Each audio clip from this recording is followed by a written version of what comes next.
বাংলাদেশের দুর্নীতিতে top most পেশা দুটো কোনটা?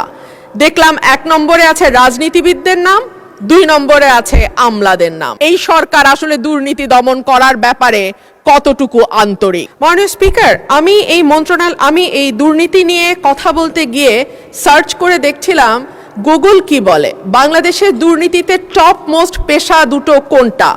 দেখলাম ১ নম্বরে আছে রাজনীতিবিদদের নাম, ২ নম্বরে আছে আমলাদের নাম।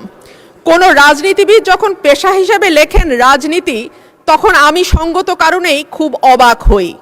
রাজনীতিবিদরা বেতন পান বা রাজনীতি করলে পয়সা উৎপাদন হয়, এটা সম্ভবত বাংলাদেশের মতন দেশেই সম্ভব, যেই দেশটি ২০০৫ সাল থেকে শুরু করে ২০১০ পর্যন্ত টানা ৫ বছর দুর্নীতিতে চ্যাম্পিয়ন হয়েছিল।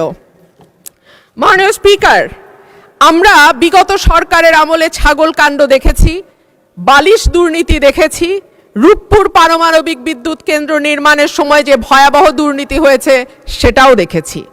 আমরা দেখেছি একজন পিয়ন কি করে ৪০০ কোটি টাকার মালিক হয় এবং হেলিকপ্টার ছাড়া চলাফেরা করতে পারে না বলে তৎকালীন প্রধানমন্ত্রী নিজেই বলেছিলেন। মাননীয় স্পিকার, আমরা ব্যাংক থেকে লক্ষ কোটি টাকার লোপাট দেখেছি, ভুয়া কোম্পানির নামে অর্থ আত্মসাৎ, ইচ্ছাকৃত ঋণ খেলাপি ইত্যাদি ইত্যাদি দেখেছি। ওভার ইনভয়েসিং, আন্ডার ইনভয়েসিং, হুন্ডি, ভুয়া রপ্তানি বিল মারফত টাকা কিভাবে দেশের বাইরে পাচার হয়েছে। আমরা দেখেছি মেগা প্রজেক্ট, মেগা দুর্নীতি। আমরা দেখেছি নিয়োগ, পদোন্নতি এবং সরকারি কেনাকাটায় অনিয়ম। স্বাস্থ্য খাতে মিঠু সিন্ডিকেটের দৌরাত্ম্যের কথাও কম বেশি আমরা জানি। আর সে কারণেই মাননীয় স্পিকার, আমাদের আশা ছিল যে ৫ই অগস্টের পরে যখন নতুন বাংলাদেশের কথা হচ্ছে, তখন দুদককে নখদন্তহীন বাঘ থেকে আমরা একটা শক্তিশালী প্রতিষ্ঠানে পরিণত করতে পারব। অন্তর্বর্তীকালীন সরকার প্রস্তাব দিয়েছিল, অধ্যাদেশ তৈরি করেছিল, দুর্নীতি দমন কমিশন সংশোধন অধ্যাদেশ ২০২৫। মাননীয় স্পিকার, এই সরকার ক্ষমতায় আসার পর ১০০-র উপর অধ্যাদেশ আইনে পরিণত হয়েছে, কিন্তু দুর্নীতি দমন কমিশন সংশোধন অধ্যাদেশ আইন করা হয় নাই।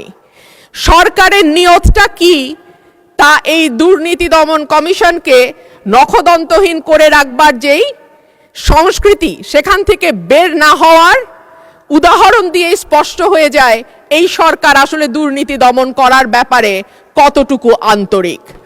মাননীয় স্পিকার, দুদককে শক্তিশালী করা হলে কেন সরকারগুলো ভয় পায় কিছু কিছু আমরা বুঝি। সরকারে সরাসরি যুক্ত, আমাকে ১ মিনিট বাড়িয়ে দেবেন মাননীয় স্পিকার। সরকারে ১ মিনিটে আপনি সমাপ্ত করুন। সরকারে সরাসরি যুক্ত থাকে রাজনীতিবিদরা এবং পরোক্ষভাবে যুক্ত থাকে আমলারা। সেই কারণেই দুর্নীতি দমন কমিশন যদি শক্তিশালী হয়ে যায়, তখন রাজনীতিবিদ এবং আমলাদের জন্য খুব ভালো খবর সেইটা নয়।